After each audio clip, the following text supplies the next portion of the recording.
नमस्कार दोस्तों, जय हिंद, वंदे मातरम। दोस्तों मैं आपके साथ जायसवाल सर आपके अपने यूट्यूब चैनल शिक्षक भर्ती के चैनल जायसवाल कोचिंग सेंटर पे स्वागत अभिनंदन करता हूं। दोस्तों बात करने वाले हैं पर्यावरण एनसीईआरटी की क्लास नंबर 10 से दोस्तों। और आज की क्लास में हम क्या बात करने वाले हैं दोस्तों, आज की क्लास में बात करेंगे आपके सिलेबस के अकॉर्डिंग ईवीएस की क्लास की और भोजन एवं पोषण के महत्वपूर्ण यहाँ पे ठीक है बेहतरीन लाजवाब प्रश्न रहने वाले हैं। तो ध्यानपूर्वक देखिएगा, इंपॉर्टेंट क्वेश्चन है दोस्तों, क्योंकि यहाँ पर दोस्तों सिलेक्शन सर्वोपरि है। ठीक है दोस्तों, पहला प्रश्न देख लेते हैं।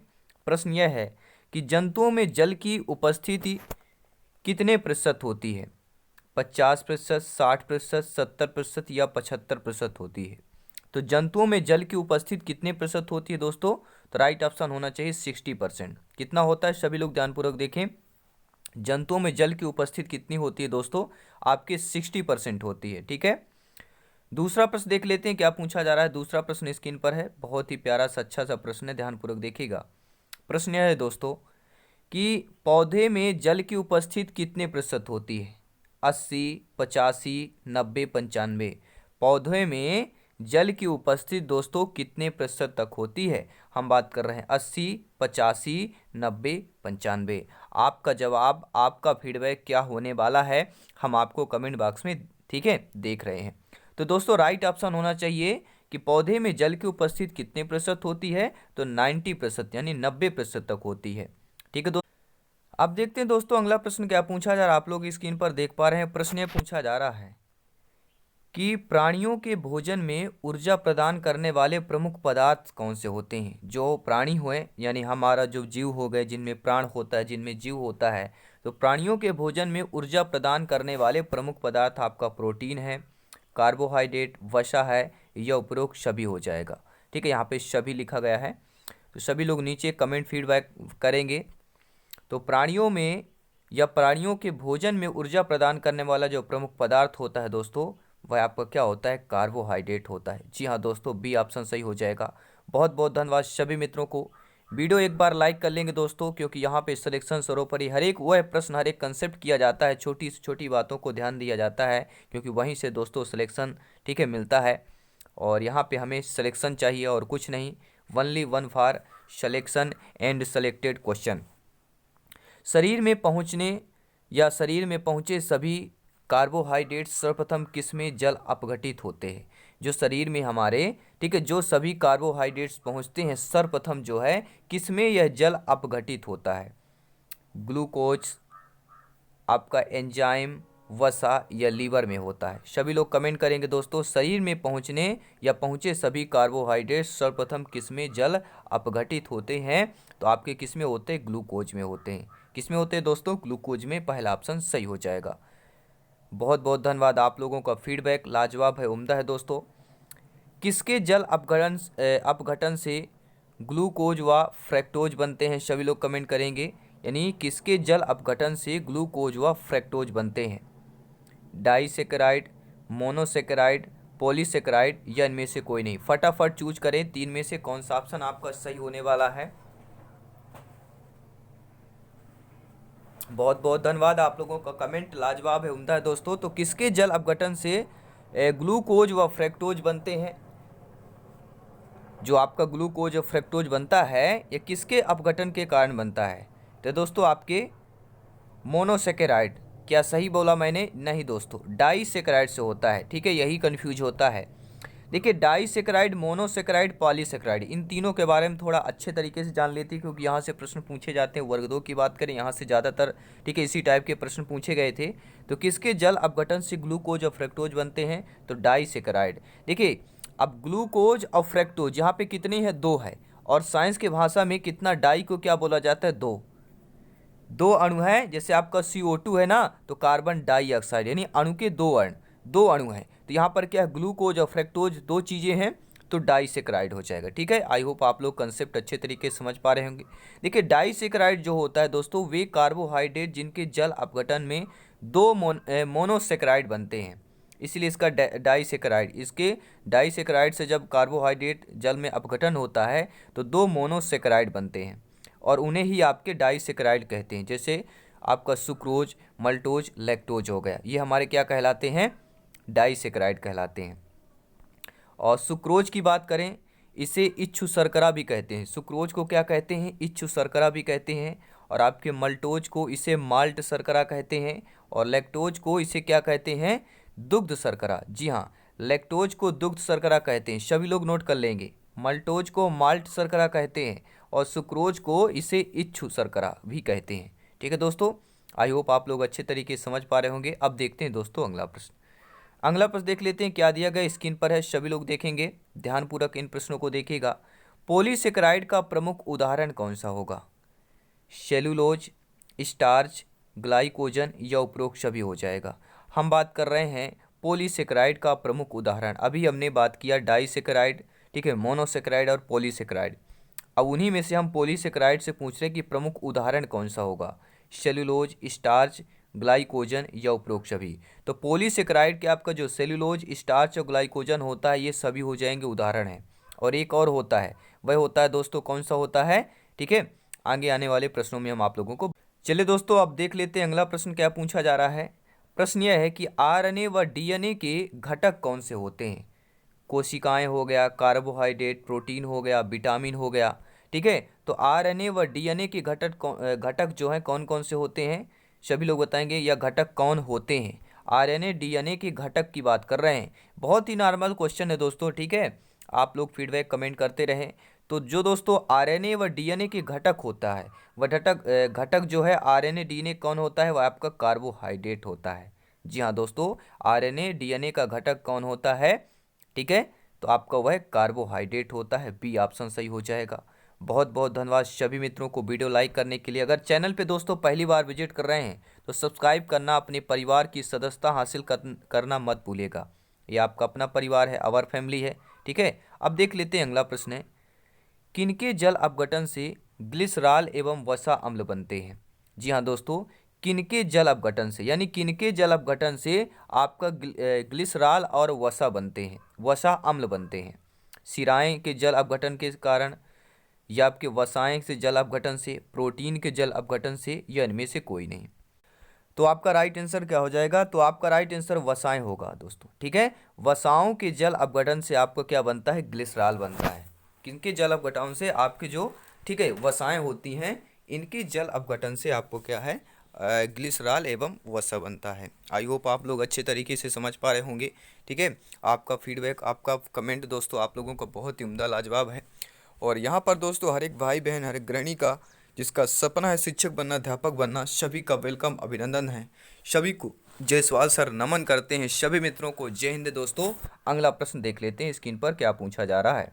ठीक है, अगला प्रश्न है दोस्तों, ध्यानपूर्वक देखिएगा, वसा अम्लों का संश्लेषण कहाँ होता है? जो वसा अम्ल होते हैं, ठीक है, वसा अम्लों का संश्लेषण कहाँ होता है? कोशिका में होता है, माइटोकॉन्ड्रिया में होता है, उपरोक्त दोनों में, या ऊतकों में होता है? तो वसा अम्ल का संश्लेषण दोस्तों कहाँ होता है? वह आपके कोशिका में भी होता है और आपके माइटोकॉन्ड्रिया में भी होता है, अर्थात दोनों ऑप्शन सही हो जाएंगे। ठीक है, तो कोशिका और माइटोकॉन्ड्रिया दोनों में वसा अम्ल का संश्लेषण मतलब क्या होता है? इकट्ठा। मैंने क्या चीज़ें, एक संश्लेषण, आपने संश्लेषण विश्लेषण विधियाँ पढ़ी होगी। ठीक है, चारों तरफ से जो है इकट्ठा करना क्या कहलाता है? वह संश्लेषण कहलाता है। और विश्लेषण कहलाता है कि छोटी छोटी लेके उस पर, ठीक है, जैसे आपके रस हो गए तो अलग अलग से रस को पढ़ना, ठीक है, वह क्या कहलाता है? विश्लेषण करना, छोटी छोटी चीज़ों को पकड़कर, ठीक है, बारीकी चीज़ों को पकड़कर विश्लेषण करना। और संश्लेषण यानी इकट्ठा करना है। ठीक है, तो कोशिका और माइटोकॉन्ड्रिया वसा अम्लों का संश्लेषण करते हैं। अगला प्रश्न है, वसा अणु अन्य किस नाम से जाने जाते हैं? जो वसा के अणु होते हैं, ठीक है, वसा के जो अणु होते हैं छोटे छोटे, वह अन्य किस नाम से जाना जाते हैं? वसा तो ठीक हो गया, ठीक है, ये जो नाम है आपके ट्राईग्लिसराइड्स के नाम से जाने जाते हैं, डाईग्लिसराइड्स के, डेका ग्लिसराइड से, या इनमें से कोई नहीं। ट्राई यानी 3 ग्लिसराइड हो गया, डाई यानी 2 आपके ग्लिसराइड्स हो गए, और डेका यानी 10 ग्लिसराइल हो गए। ठीक है, ये साइंस की भाषा में है आपका। तो वसा अणु अन्य किस नाम से जाने जाते हैं दोस्तों? ये आपके डाई, ठीक है, वसा के अणु किस नाम से जाने जाते हैं? तो ट्राईग्लिसराइड्स के नाम से जाने जाते हैं। ट्राई यानी 3 ग्लिसराइल के नाम से वसा अणु जाने जाते हैं। ठीक है दोस्तों, अब देखते हैं अगला प्रश्न। प्रोटीन का निर्माण किससे होता है? एमिनो अम्ल से, एमिनो एसिड से, एमिनो क्षार से या प्रोटीन के अणुओं से होता है? तो प्रोटीन का निर्माण किससे होता है? सभी लोग कमेंट करेंगे। बहुत बहुत धन्यवाद। प्रोटीन का निर्माण दोस्तों किसके होता है? सभी लोग कमेंट करेंगे। एमिनो अम्ल, एमिनो एसिड, एमिनो क्षार या प्रोटीन के अणुओं से होता है? तो प्रोटीन का निर्माण किससे होता है दोस्तों? एमिनो एसिड से होता है। प्रश्न आ गया कि प्रोटीन का निर्माण होता है, तो आपको बता देना है कि एमिनो एसिड से होता है।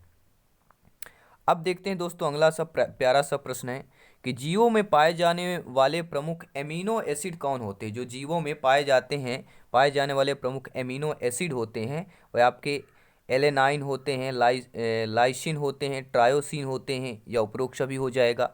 तो जीवों में पाए जाने वाले प्रमुख एमिनो एसिड जो होते हैं दोस्तों वह आपके एनेलाइन भी होते हैं, लाइसिन भी होते हैं, ट्रायोसिन भी होते हैं और वेनिल। 4 प्रकार के आपके होते हैं जो जीवों में पाए जाने वाले प्रमुख एमिनो एसिड होते हैं। 4 प्रकार के होते हैं। ठीक है, आप लोग नोट कर सकते हैं। अगला प्रश्न है लाजवाब प्रश्न है, सीधा सिलेक्शन से कनेक्टेड है।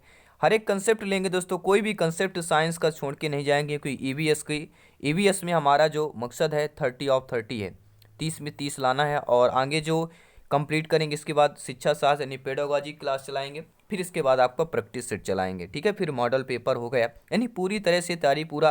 ठीक है, अपना प्रिपरेशन का जो टाइम टेबल है सारा कुछ हम दोस्तों बना के रखे हैं, क्या कैसे में तैयारी करना है और किस लेवल तक, और एग्जाम जैसे जैसे पास आएंगे मॉडल पेपर आपको मिलते रहेंगे, वो भी फ्री में दोस्तों, क्योंकि राष्ट्र हित में शिक्षा की बात करते हैं। ठीक है, आपको यहाँ पर हर एक कुछ फ्री में मिलेगा, बस आप लोग सहयोग करते रहें दोस्तों। ठीक है, हर एक पीडीएफ फाइल की बात करें, नोट्स की बात करें, सब कुछ फ्री में मिलता है। ठीक है, और ये जायसवाल सर का वादा है सभी मित्रों से।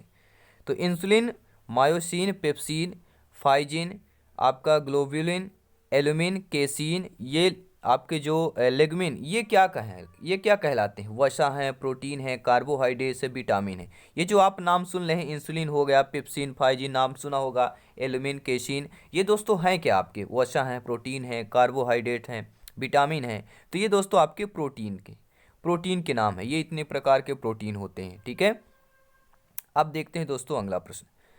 हरे पादपों का मैग्नीशियम युक्त एक महत्वपूर्ण प्रोटीन कौन सा होगा? हम बात कर रहे हैं हरे पादपों का मैग्नीशियम युक्त एक महत्वपूर्ण प्रोटीन की बात कर रहे हैं। पर्णहरिम, एंजाइम, क्लोरोफिल या इनमें से कोई नहीं। तो हरे पादप की बात कर रहे हैं जिसमें मैग्नीशियम युक्त एक महत्वपूर्ण प्रोटीन वह आपका क्लोरोफिल होता है। जी हाँ दोस्तों, सी ऑप्शन सही हो जाएगा। बहुत बहुत धन्यवाद। अब देखते हैं अगला प्रश्न। खनिज लवण किसका विनिमयन करता है? जो आपका खनिज लवण होता है वह किसका विनिमयन करता है? उपापचय का, माइटोकॉन्ड्रिया का, प्रोटीन का या कार्बोहाइड्रेट का करता है? सभी लोग कमेंट करेंगे, फीडबैक करते रहेंगे, क्योंकि दोस्तों यहाँ पे सिलेक्शन सरोपर ही है। ठीक है, सभी मित्रों को जय हिंद, वंदे मातरम है। और यही शिक्षा में ज्ञान देती है, संस्कार देती है, क्योंकि पावर्ड बाई शिक्षा ही प्रकाश है। खनिज लवण किसका विनिमयन करते हैं? तो खनिज लवण जो होते हैं दोस्तों उपापचय का विनिमयन करते हैं। ठीक है, और विटामिन से संबंधित कुछ जान लेते हैं, जहाँ से आपके एग्जाम में प्रश्न पूछे जाते हैं। जैसे विटामिन और उनके रासायनिक नाम आना चाहिए, यहाँ से एक प्रश्न आ सकता है। जैसे विटामिन ए का रासायनिक नाम रेटिनॉल होता है, विटामिन बी1 का थायमीन होता है, विटामिन बी2 का राइबोफ्लेविन होता है। ठीक है, राइबोफ्लेविन होता है। और विटामिन बी3 का निकोटिनमाइड या आपका नियासिन बोला जाता है। नियासिन या आपका निकोटिनमाइड बोला जाता है विटामिन बी3 को। और बात करें विटामिन बी5 को तो पेंटोथेनिक अम्ल बोला जाता है। विटामिन बी6 को पायरिडॉक्सिन बोला जाता है। विटामिन बी7 को बायोटीन, विटामिन बी11 को फॉलिक अम्ल बोला जाता है या फॉलिक एसिड बोलते हैं। विटामिन बी12 को, ठीक है, साइनोकोबोलेमिन बोलते हैं। क्या बोलते हैं? या आप ये बोल सकते हैं कोबोलेमिन। तो साइनोकोबोलेमिन बोलते हैं विटामिन बी12 को। और विटामिन सी की बात करें एस्कॉर्बिक एसिड बोलते हैं। और विटामिन डी कैल्सीफेरॉल जो बोलते हैं, बहुत बार पूछा जाता है। और विटामिन ई को टोकोफेरॉल, ठीक है। और आपका विटामिन के को फिलोक्वेनिन बोलते हैं। क्या बोलते हैं? फिलोक्वेनोन बोलते हैं। ठीक है, ये प्रश्न ज़्यादातर आते हैं। विटामिन के हो गया, ई सी डी ए बी आते हैं, बाकी बी के जो प्रकार हैं विटामिन के कम आते हैं। ठीक है, और विटामिन और उनके स्रोत देख लेते हैं। और फिर कल की क्लास जो होगी दोस्तों वह विटामिन से संबंधित करते हैं, क्योंकि यहाँ से कभी कभी एक या दो क्वेश्चन पूछ लिए जाते हैं। ठीक है, विटामिन से संबंधित। तो विटामिन से लगभग 30 से 35 कल क्वेश्चन हम कंप्लीट करेंगे। पहले ये देख लेते हैं, विटामिन से संबंधित स्रोत देख लेते हैं, जिससे आप थोड़ा नॉलेज हो सके, जो कल आपके प्रश्न हो तो आधा मतलब ज़्यादातर आप क्वेश्चन जान सकें। ठीक है, ये प्रिपरेशन बहुत ही इंपॉर्टेंट है। तो विटामिन ए के प्रमुख स्रोत आपके दूध, अंडा, पनीर, हरी शाक सब्जी, मछली यकृत तेल होता है, जो मछली का तेल होता है। और आपने देखा होगा प्रैक्टिस सेट में सारे पूछे जाते हैं आपके। ठीक है, प्रमुख स्रोत वगैरह। और विटामिन बी 1 का प्रमुख स्रोत मूंगफली, तिल, सूखा मिर्च भी, बिना घुली दाल, यकृत, अंडा, सब्जियां विटामिन बी 1 के हैं। और विटामिन बी 2 के खमीर, कलेजी, मांस, हरी सब्जियों का और दूध हो गया। बी 3 की बात करें, मांस, मूंगफली, आलू, टमाटर, पत्ती वाली सब्जियां हो गई विटामिन बी 3 के लिए। और विटामिन बी 5 में मांस, दूध, मूंगफली, गन्ना, टमाटर। तो गन्ना किस में होता है? विटामिन बी 5 में। ठीक है, गन्ना में क्या पाया जाता है? Vitamin B 5। या विटामिन बी 5 का प्रमुख स्रोत क्या है? आपका गन्ना है। ठीक है। और विटामिन 6 की बात करें, यकृत, मांस और अनाज है इसका। और विटामिन C1 का प्रमुख स्रोत मांस, अंडा, यकृत और दूध हो गया। और विटामिन B11 की बात करें, दाल, यकृत, सब्जियां, अंडा और सेम हो गया। सेम आपने देखा होगा, सेम की सब्जी भी होती है, इसमें दाने होते हैं, मटर जैसी होती है, लेकिन मटर का बड़ा आकार होता है। विटामिन B12 की बात करें, मांस, कलेजी और दूध की बात करेंगे। और विटामिन सी के प्रमुख स्रोत सभी लोग जानते होंगे, नींबू, संतरा, नारंगी, टमाटर, जो भी खट्टे पदार्थ हैं। मिर्च हो गया, अंकुरित अनाज। देखिए सूखा मिर्च में क्या होता है, यहाँ पे मिर्च में भी आपको ध्यान देना है। ठीक है, अभी हमने यहाँ पे कुछ पढ़ा था सूखा मिर्च से संबंधित। ये देखिए, सूखे मिर्च में आपका विटामिन बी 1 होता है, सभी लोग नोट कर लेंगे। और मिर्च है यानी कि ये हरा मिर्च होगा, तो हरा मिर्च में आपका विटामिन सी पाया जाता है। और विटामिन डी, मछली, यकृत, तेल, दूध और अंडा हो गया। और विटामिन डी के सभी लोग जानते हैं, आपके रोग जो होता है हड्डियों से संबंधित होता है रोग। और विटामिन ई की बात करें, पत्ती वाली जो सब्जियां होती हैं, दूध, मक्खन, अंकुरित गेहूं, वनस्पति तेल हो गया, ये सब विटामिन ई की कमी के कारण होता है। विटामिन क्या है? ये विटामिन ए के प्रमुख स्रोत हैं। या विटामिन ई की कमी अगर है तो इन सभी को आपको ये स्रोत लेना पड़ेगा, डॉक्टर भी सलाह करते हैं। और विटामिन के की बात करें, टमाटर, हरी सब्जियां और आंतों में भी उत्पन्न होती है। ठीक है, तो ये नॉलेजेबल वीडियो था, आई होप आप लोग अच्छे तरीके से समझ पाएंगे। और कल की क्लास प्रोटीन, टोटल प्रोटीन की रहेगी और 30 से 35 क्वेश्चन करेंगे दोस्तों। ठीक है, क्या आप तैयार हैं उन 30-35 क्वेश्चन के लिए? नीचे कमेंट बॉक्स में जरूर बताएं। और क्लास कैसी लगी दोस्तों ये जरूर फीडबैक करते रहें। आपका फीडबैक, आपका सहयोग ही हमें जिंदा रखता है। ठीक है, हमें मोटिवेट करता है, बस इसी तरह मोटिवेट करते रहिए। और तैयारी दोस्तों पता है आप सभी लोगों, क्योंकि सिलेक्शन यहाँ पे सरोपर ही है। तो हमेशा हंसते रहिए, मुस्कुराते रहिए दोस्तों। आप खुश रहें, आपका परिवार खुश रहे। ठीक है, और चाहते हैं सिलेक्शन के बाद और आपको खुशी मिले। धन्यवाद सभी का।